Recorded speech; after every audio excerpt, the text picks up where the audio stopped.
Bonsoir. On va passer maintenant à la troisième partie du cours des intégrales. Le chapitre 6.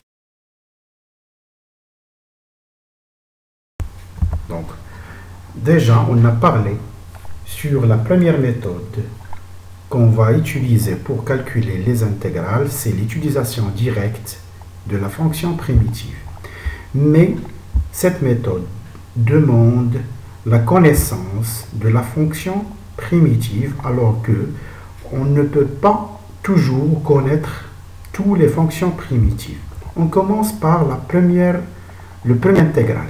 I égale l'intégrale de 0 à 1 de d de x sur x plus 1 facteur de x plus 2. La fonction est 1 sur x plus 1 facteur de x plus 2. Donc cette fonction, sa fonction primitive n'est pas très claire.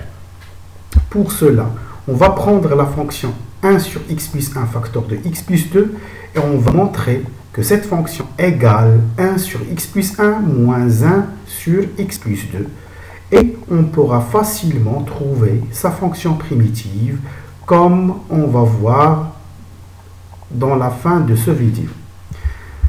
J maintenant égale l'intégrale de e à e au carré de dx sur x ln de x. Celle-ci aussi, la fonction primitive n'est pas très claire. Mais on peut voir la fonction 1 sur x fois ln de x comme 1 sur x sur ln de x. Comme ça, ça sera la dérivée de u sur u, la u' sur u, et sa fonction primitive est très connue. Ça sera aussi vu dans la fin de ce vidéo. Maintenant, on va passer à la deuxième méthode possible pour calculer les intégrales. C'est l'intégration par partie. Donc, pour cela, on va voir cette propriété. Soit f et g, deux fonctions dérivables sur un intégral AB, telles que f' et g' sont continues sur AB.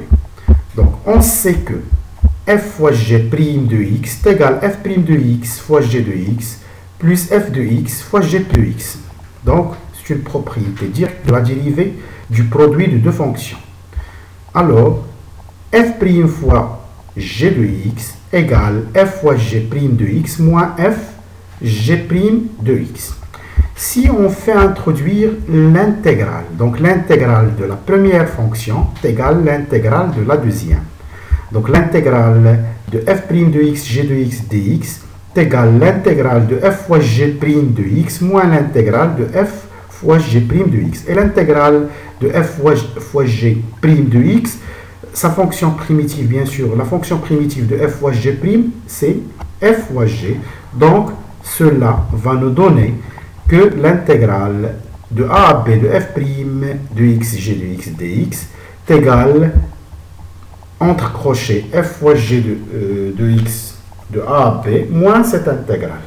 Donc, cette propriété, il va beaucoup nous aider à calculer n'importe quelle intégrale, bien la plupart des intégrales qui contient un produit de deux fonctions. Par exemple, si on veut calculer l'intégrale de 0 à pi sur 2 de x cosinus de x, x n'est pas la dérivée de cosinus et la cosinus aussi n'est pas la dérivée de x. Donc on ne peut pas utiliser la méthode directe qui utilise la fonction primitive. On va faire une intégrale par partie. Qu'est-ce qu'on va faire? On va poser v de x égale x et i' de x égale cosinus de x. Si v de x égale x, v', sa dérivée égale à 1. Et si i' de x égale cosinus de x, sa fonction primitive est sinus de x. Donc, on va utiliser la propriété maintenant. L'intégrale de 0 à pi sur 2 de x cosinus de x, c'est-à-dire v de x fois u' de x, est égal, entre crochets, on met les fonctions initiales, les mafioches prime, les homa x fois sinus de x, moins, et on change les dérivés. في الأولانية كانت عندنا x fois cosinus اللي هي v fois u'. دابا غتولي لنا v' fois u. Donc moins 1 fois l'intégrale de 1 fois sinus de x اللي هي sinus de x. Et هنايا اللي درنا اونت كروشي راه سالات. والأخرى c'est facile d'utiliser la fonction primitive de sinus de x pour calculer l'intégrale. Ça va donner ce résultat.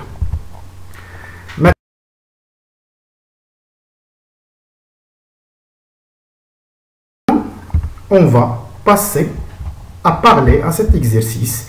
Les radines du relais une vidéo spéciale.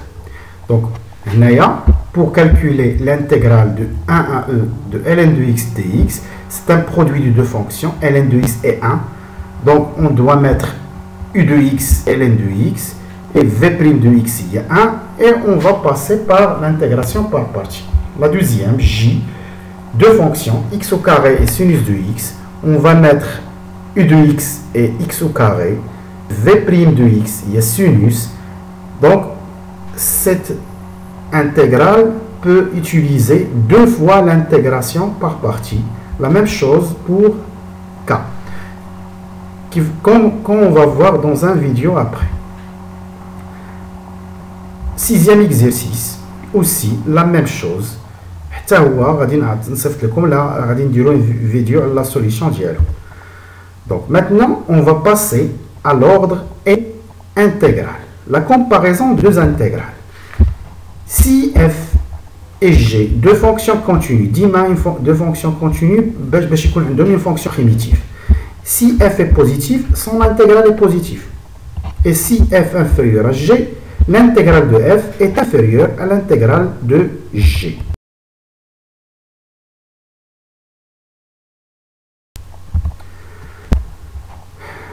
La solution de l'exercice 4.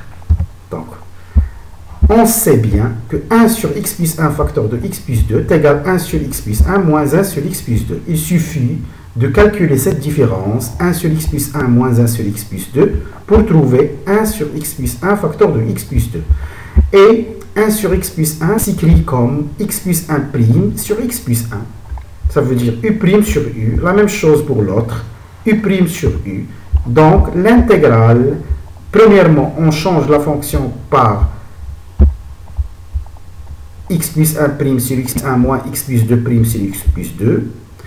La fonction primitive de x plus 1 prime sur x plus 1, elle est la valeur absolue de x plus 1 moins ln de la valeur absolue de x plus 2 et on remplace. Deuxième intégrale, i est l'intégrale de e à e au carré de dx sur x fois ln de x. On a dit on peut avoir cette fonction comme 1 sur x sur ln de x. On sait bien que a sur b sur c est a sur bc. Donc, 1 sur x, il y a ln de x prime, ln de x prime sur ln de x. Donc, u prime sur u, la fonction primitive, et ln de la valeur absolue de u. Et on remplace pour